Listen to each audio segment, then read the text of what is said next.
In the heart of Ashwood, there stands a library older than the town itself. The Blackwood Memorial Library, built in 1847, 177 years of collecting knowledge. And for the last 43 years, it has had one keeper, Arthur Crane. Arthur has dedicated his entire life to this place. Every book, every shelf, every secret. My name is Arthur Crane. I'm 70 years old, and tonight I'm going to tell you a story. A story about knowledge, power, and the terrible price of understanding what should remain unknown. But this is not just Arthur's story. This library has had many keepers before him. The first was Nathaniel Blackwood himself, the founder. He disappeared in 1852. Then came Edmund Price, gone in 1931. Thomas Everett, vanished 1959. Robert Caldwell, last seen 1982. And now there's me, the fifth keeper, and tonight I discovered why none of them ever truly left. This is the story of the eternal library, where knowledge is infinite and where thumbnail. It began on a Tuesday evening. The library had closed at 8. Arthur stayed behind to catalog new arrivals. Among the donations, one book stood out. No title, no author, just symbols that seemed to move. Margaret Chen, Robert Martinez, Jennifer Walsh, all library patrons, all dead. Every single person had checked out the same book, Whispers from the Void. All died within 7 days. That's when the library responded. 13 books fell, forming a circle, each one bearing the same cursed symbols.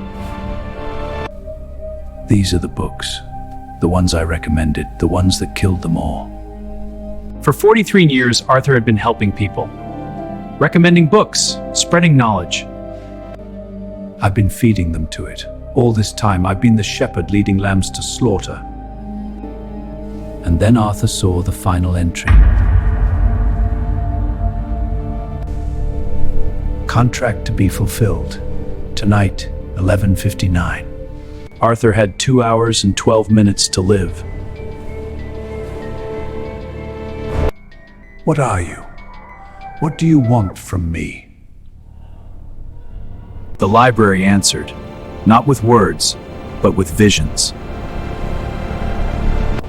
Every soul the library had ever taken, trapped, aware, suffering for eternity. Mr. Caldwell, Margaret, Robert, they're all still here. Arthur ran, but in the eternal library there is nowhere to run. Every door he tried was sealed, every window became solid stone. The library was alive, and it was hungry. Let me out! Let me know! I didn't know! The library dropped its disguise. It had never been a sanctuary of knowledge. It was a feeding ground, a trap. 43 years. My entire adult life, all a lie. Arthur remembered his first day. Mr. Caldwell had been so kind, so welcoming. Read this on your first night, Arthur. Every head librarian must. It's tradition. The book was Whispers from the Void. See, I became the hunter without knowing was hunting. Every recommendation, every suggestion, every, you might enjoy this book. Arthur had 1 hour and 14 minutes left. But then he found something, a loophole. The contract binds until fulfilled or transferred. Another must take the mantle willingly before the collection hour. Arthur could be free. All he needed was a replacement. Sarah Mitchell, 24 years old, eager, trusting, starting tomorrow as the new head librarian. One phone call. Tell her to come to the library tonight. To read Whispers from the Void as preparation. She'd do it. She'd trust me. Arthur's finger hovered over the call button. 70 years of life versus 24. Survival versus conscience. I can't. I won't. Not her. Not anyone. No! The cycle ends with me! I won't damn an innocent girl to save myself. The library had never been defied before. Its rage was absolute. The entity revealed itself, not one being, but thousands. Arthur had 29 minutes, and then he remembered something Mr. Caldwell had whispered to him on that first day. If you ever discover the truth, Arthur, destroy the 13. It's the only way to free us all. The 13 cursed books. If I destroy them, the library loses its power. Everyone trapped inside could be freed. But destroying them meant Arthur would have no escape, no loophole, no way to transfer the contract. You've taken enough souls. You've had enough servants. This ends tonight. I did it for 50 years. Already carrying the silence are worth dying for. Forgive me, Sarah. Forgive me, everyone. I should have known sooner. The flames soared through the purple natural. They burned cold, simultaneously fury. This one holds the answers. The patterns are clear now. The years weigh heavy. This pursuit has aged me, but the answers remain just beyond reach. 2,847 free. The library was dying, and it was taking Arthur with it. Thank you, Arthur. You did what I couldn't. You were braver than all of us. Go. Hope you be free. It's over. 2,847 souls. Crazy. Amazing.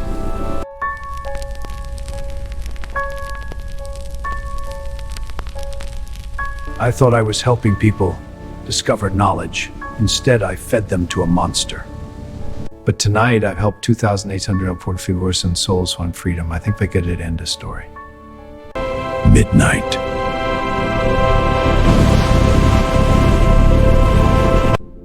But something unexpected happened. Arthur had broken the contract not through transfer. The library had no claim on a willing sacrifice made for others. You saved us, Mr. Crane. You saved us all.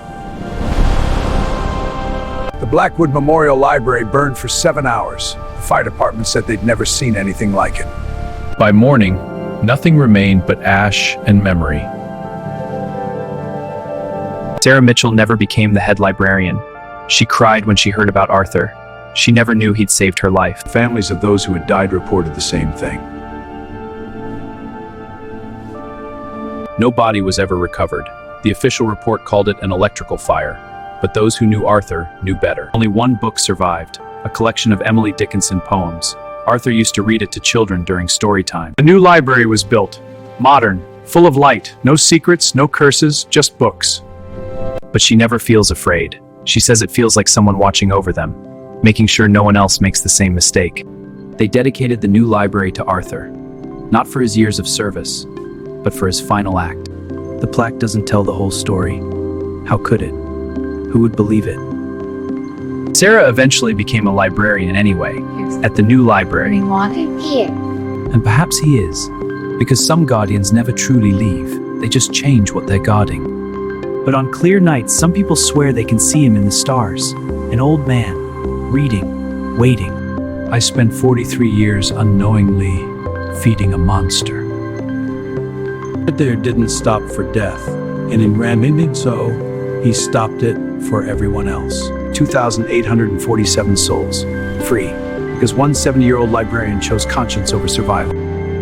If you're watching this, remember, in some time, wasted passion could bring you to strength. Libraries are supposed to be places of light, of discovery, of growth. But sometimes, when the light hits just right, you can still feel him there, watching, protecting, guiding. I found. We are not mere keepers of books, but guardians of the souls who find their truth within these pages. I'm Mr. Crane. I was a librarian, but I fixed them, and now I can rest. And so the eternal library ended, not with darkness, but with light, not with chains, but with freedom. You think this is just a story? Subscribe and discover the truth. Like to know more. The end.